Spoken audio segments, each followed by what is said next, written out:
Chapters 28 to 30. Chapter 28. The Preacher. Various reports went undulating through the city as to the nature of what had taken place in the palace. The people gathered and stared at the house, eyeing it as if it had sprung up in the night. But it looked sedate enough, remaining closed and silent, like a house that was dead. They saw no one come out or go in. Smoke arose from a chimney or two. There was hardly another sign of life. It was not for some little time generally understood that the highest officers of the crown as well as the lowest menials of the palace had been dismissed in disgrace. For who was to recognize a Lord Chancellor in his nightshirt? And what Lord Chancellor would, so attired in the street, proclaim his rank and office aloud? Before it was day most of the courtiers crept down to the river, hired boats, and betook themselves to their homes or their friends in the country. It was assumed in the city that the domestics had been discharged upon a sudden discovery of general and unpardonable peculation, for, almost everybody being guilty of it himself, petty dishonesty was the crime most easily credited and least easily passed over in Gwyntystorm. Now that same day was Religion Day, and not a few of the clergy, always glad to seize on any passing event to give interest to the dull and monotonic grind of their intellectual machines, made this remarkable one the ground of a discourse to their congregations. More especially than the rest, the first priest of the great temple where the royal pew judged himself, from his relation to the palace, called upon to improve the occasion, for they talked ever about improvement at Gwyntystorm, all the time they were going downhill with a rush. The book which had of late years come to be considered the most sacred was called the Book of Nations, and consisted of proverbs and history traced through custom. From it the first priest chose his text, and his text was, "Honesty is the best policy." He was considered a very eloquent man, but I can offer only a few of the larger bones of his sermon. The main proof of the variety of their religion, he said, was that things always went well with those who profess it, and its first fundamental principle, grounded in inborn invariable instinct, was that every one should take care of that one. This was the first duty of man. If every one would but obey this law, number one, then would every one be perfectly cared for, one being always equal to one. But the faculty of care was in excess of need, and all that overflowed, and would otherwise run to waste, ought to be gently turned in the direction of one's neighbours, seeing that this also wrought for the fulfilling of the law, insomuch as the reaction of excess so directed was upon the director of the same, to the comfort, that is, and well-being of the original self. To be just and friendly was to build the warmest and safest of all nests, and to be kind and loving was to lie in it with the softest of all furs and feathers. For the one precious, comfort-loving self there to lie, revelling in downiest bliss. One of the laws, therefore, most binding upon men because of its relation to the first and greatest of all duties, was embodied in the proverb he had just read. And what stronger proof of its wisdom and truth could they desire than the sudden and complete vengeance which had fallen upon those worse than ordinary sinners who had offended against the king's majesty by forgetting that honesty is the best policy? At this point of the discourse, the head of the leg-serpent rose from the floor of the temple, towering above the pulpit, above the priest, then curving downward, with open mouth slowly descended upon him. Horror froze the sermon pump. He stared upward aghast. The great teeth of the animal closed upon a mouthful of the sacred vestments, and slowly he lifted the preacher from the pulpit, like a handful of linen from a wash-tub, and, on his 4 solemn stumps, bore him out of the temple, dangling aloft from his jaws. At the back of it he dropped him into the dust-hole among the remnants of a library whose age had destroyed its value in the eyes of the chapter. They found him burrowing in it, a lunatic henceforth, whose madness presented the peculiar feature that in its paroxysms he jabbered sense. Bone-freezing horror pervaded Gwyntystorm. If their best and wisest were treated with such contempt, what might not the rest of them look for? Alas for their city, their grandly respectable city, their loftily reasonable city! Where it was all to end, who could tell? But something must be done. Hastily assembling, the priests chose a new first priest, and in full conclave unanimously declared and accepted that the king in his retirement had, through the practice of the blackest magic, turned the palace into a nest of demons in the midst of them. A grand exorcism was therefore indispensable. In the meantime the fact came out that the greater part of the courtiers had been dismissed, as well as the servants, and this fact swelled the hope of the party of decency, as they called themselves. Upon it they proceeded to act, and strengthened themselves on all sides.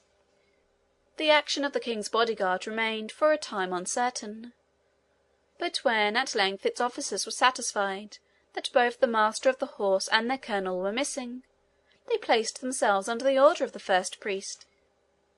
Everyone dated the culmination of the evil from the visit of the miner and his mongrel, and the butchers vowed, if they could but get hold of them again, they would roast both of them alive. At once they formed themselves into a regiment, and put their dogs in training for attack. Incessant was the talk, innumerable were the suggestions, and great was the deliberation. The general consent, however, was that, as soon as the priests should have expelled the demons, they would depose the king, and, attired in all his regal insignia, shut him in a cage for public show. Then choose governors, with the Lord Chancellor at their head, whose first duty should be to remit every possible tax, and the magistrates, by the mouth of the city marshal, required all able-bodied citizens, in order to do their part toward the carrying out of these and a multitude of other reforms, to be ready to take arms at the first summons. Things needful were prepared as speedily as possible, and a mighty ceremony, in the temple, in the market-place, and in front of the palace, was performed for the expulsion of the demons. This over, the leaders retired to arrange an attack upon the palace. But that night events occurred which, proving the failure of their first, induced the abandonment of their second intent. Certain of the prowling order of the community, whose numbers had of late been steadily on the increase, reported frightful things. Demons of indescribable ugliness had been espied careering through the midnight streets and courts. A citizen, some said in the very act of housebreaking, but no one cared to look into trifles at such a crisis, had been seized from behind, he could not see by what, and soused in the river. A well-known receiver of stolen goods had had his shop broken open, and when he came down in the morning, had found everything in ruin on the pavement. The wooden image of Justice over the door of the city marshal had had the arm that held the sword bitten off. The gluttonous magistrate had been pulled from his bed in the dark, by beings of which he could see nothing but the flaming eyes, and treated to a bath of the turtle soup that had been left simmering by the side of the kitchen fire. Having poured it over him, they put him again into his bed, where he soon learned how a mummy must feel in its cerements. Worst of all, in the market-place was fixed up a paper, with the king's own signature, to the effect that whoever henceforth should show inhospitality to strangers, and should be convicted of the same, should be instantly expelled from the city, while a second, in the butchers' quarters, ordained that any dog which henceforth should attack a stranger should be immediately destroyed. It was plain, said the butchers, that the clergy were of no use. They could not exorcise demons. That afternoon, catching sight of a poor old fellow in rags and tatters, quietly walking up the street, they hounded their dogs upon him, and had it not been that the door of Derba's cottage was standing open, and was near enough for him to dart in and shut it ere they reached him, he would have been torn in pieces. And thus things went on for some days. Chapter 29. Barbara. In the meantime, with Derba to minister to his wants, with Curdie to protect him, and Irene to nurse him, the king was getting rapidly stronger. Good food was what he most wanted, and of that, at least of certain kinds of it, there was plentiful store in the palace. Everywhere, since the cleansing of the lower regions of it, the air was clean and sweet, and under the honest hands of the one housemaid, the king's chamber became a pleasure to his eyes. With such changes it was no wonder if his heart grew lighter as well as his brain clearer. But still evil dreams came and troubled him, the lingering result of the wicked medicines the doctor had given him. Every night, sometimes twice or thrice, he would wake up in terror, and it would be minutes ere he could come to himself. The consequence was that he was always worse in the morning, and had loss to make up during the day. While he slept, Irene or Curdie, one or the other, must still be always by his side. One night, when it was Curdie's turn with the king, he heard a cry somewhere in the house, and as there was no other child, concluded, notwithstanding the distance of her grandmother's room, that it must be Barbara. Fearing something might be wrong, and noting the king's sleep more quiet than usual, he ran to see. He found the child in the middle of the floor, weeping bitterly, and Derba slumbering peacefully in bed. The instant she saw him, the night-lost thing ceased her crying, smiled, and stretched out her arms to him. Unwilling to wake the old woman, who had been working hard all day, he took the child and carried her with him. She clung to him so, pressing her tear-wet, radiant face against him, that her little arms threatened to choke him. When he re-entered the chamber, he found the king sitting up in bed, fighting the phantoms of some hideous dream. Generally upon such occasions, although he saw his watcher, he could not dissociate him from the dream, and went raving on. But the moment his eyes fell upon little Barbara, whom he had never seen before, his soul came into them with a rush, and a smile like the dawn of an eternal day overspread his countenance. The dream was nowhere, and the child was in his heart. He stretched out his arms to her. The child stretched out hers to him, and in 5 minutes they were both asleep, each in the other's embrace. From that night Barbara had a crib in the king's chamber, and as often as he woke, Irene or Curdie, whichever was watching, took the sleeping child and laid her in his arms, upon which, invariably and instantly, the dream would vanish. A great part of the day, too, she would be playing on or about the king's bed, and it was a delight to the heart of the princess to see her amusing herself with the crown, now sitting upon it, now rolling it hither and thither about the room like a hoop. Her grandmother entering once, while she was pretending to make porridge in it, held up her hands in horror-struck amazement, but the king would not allow her to interfere, for the king was now Barbara's playmate, and his crown their plaything. The colonel of the guard also was growing better. Curdie went often to see him. They were soon friends, for the best people understand each other the easiest, and the grim old warrior loved the miner boy as if he were at once his son and his angel. He was very anxious about his regiment. He said the officers were mostly honest men, he believed, but how they might be doing without him, or what they might resolve, in ignorance of the real state of affairs, and exposed to every misrepresentation, who could tell? Curdie proposed that he should send for the major, offering to be the messenger. The colonel agreed, and Curdie went, not without his mattock, because of the dogs. But the officers had been told by the master of the horse that their colonel was dead, and although they were amazed he should be buried without the attendance of his regiment, they never doubted the information. The handwriting itself of the colonel was insufficient, counteracted by the fresh reports daily current, to destroy the lie. The major regarded the letter as a trap for the next officer in command, and sent his orderly to arrest the messenger. But Curdie had had the wisdom not to wait for an answer. The king's enemies said that he had first poisoned the good colonel of the guard, and then murdered the master of the horse and other faithful counsellors, and that his oldest and most attached domestics had but escaped from the palace with their lives.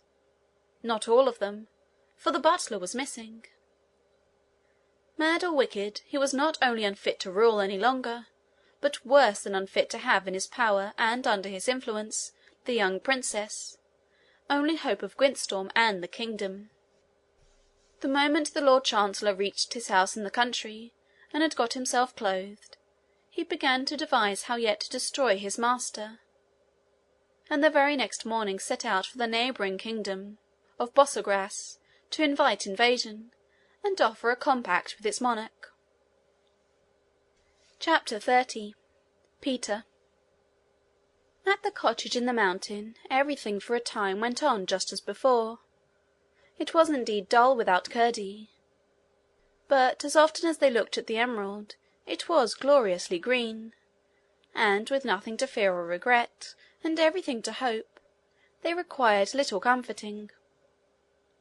One morning, however, at last, Peter, who had been consulting the gem, rather now from habit than anxiety, as a farmer his barometer in undoubtful weather, turned suddenly to his wife, the stone in his hand, and held it up with a look of ghastly dismay. "Why, that's never the emerald," said Joan. "It is," answered Peter, "but it were small blame to any one that took it for a bit of bottle glass." For all save one spot, right in the centre, of intensest and most brilliant green, it looked as if the colour had been burnt out of it. "Run, run, Peter!" cried his wife. "Run and tell the old princess. It may not be too late. The boy must be lying at death's door." Without a word, Peter caught up his mattock, darted from the cottage, and was at the bottom of the hill in less time than he usually took to get half-way.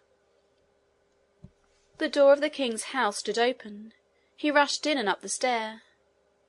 But after wandering about in vain for an hour, opening door after door, and finding no way further up, the heart of the old man had well nigh failed him.